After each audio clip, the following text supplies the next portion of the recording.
So one question that I would have is how you choose your texts. What are the things that you look for when you're trying to pick one that you're going to use in the classroom? Sometimes it's just like I love it and it's important or meaningful to me to bring it into the classroom, and that can lead to some more idiosyncratic. Like I often teach Ursula Le Guin's Left Hand of Darkness because it's a novel that I find personally meaningful.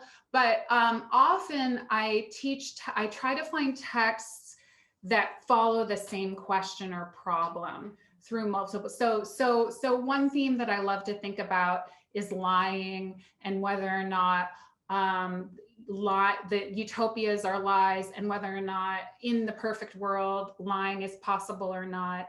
And so then I might fasten on a sequence of texts that take up the problem of lying, or if I was interested in the problem of whether or not science is progressive, that would lead to another set of trajectories. So a little bit it's the kind of thematic focus. I also really want to give students a sense of geographic range. I want there to be texts written by women, written by writers of color, written by writers who aren't only from the kind of imperial center. So that also comes through. So I guess I think about the story I'm trying to tell across multiple texts, and that helps me sort in. That's so helpful. Another great question, I think, one of our participants this evening, dystopias are everywhere, and yeah, they are.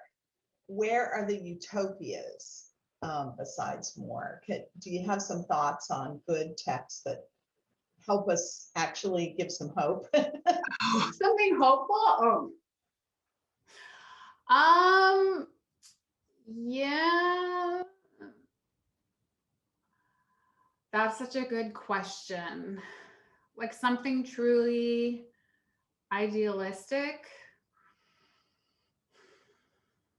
Well, I know we're going to get to that through the writing task that you give in a minute. So that might be a good way to think about it, is inviting the students to, respond to reading dystopias by imagining, a flip side. So I'll let you hold on to that thought of utopias. And I'm going to ask you another question from the chat that I think is a really thoughtful one. And it's asks us to think about symbolism, and given that symbolism seems to play a particularly important role in this genre, the question is, how do you enrich students' awareness and skill in making inferences around symbols that are operating in the text? Oh, that's such an interesting question. I think that I'm trying to think of a good example. So getting them to slow down, read a section of text over and over again, as slowly as possible, to take notes on the text, talk about it, and then come back in the group can help a lot. I think the important thing, or one important thing, is to help students distinguish between what is said and how it's said. So something I like to do is say, what's another way that this could have been written? And that helps them notice the specificity of the imagery, or perhaps the syntax in which the idea is conveyed. So like in The Handmaid's Tale, she compares herself to like a flower that's about to open, and it's all this like imagery of springtime and fertility and sexuality. And so asking the students to kind of translate and then retranslate back the thought helps notice the actual decision that the writer made and how to represent the person. I don't know if that's a totally perfect answer, but I think anything that can slow down reading and get students to collectively reflect upon the choices that have been made sort of helps feed into that. Well, I'm going to pick up now on something we were talking about before we let people in, and that, we were talking about Shakespearean text in performance and how it changes everything, right? When you're thinking about the moment of now and performing.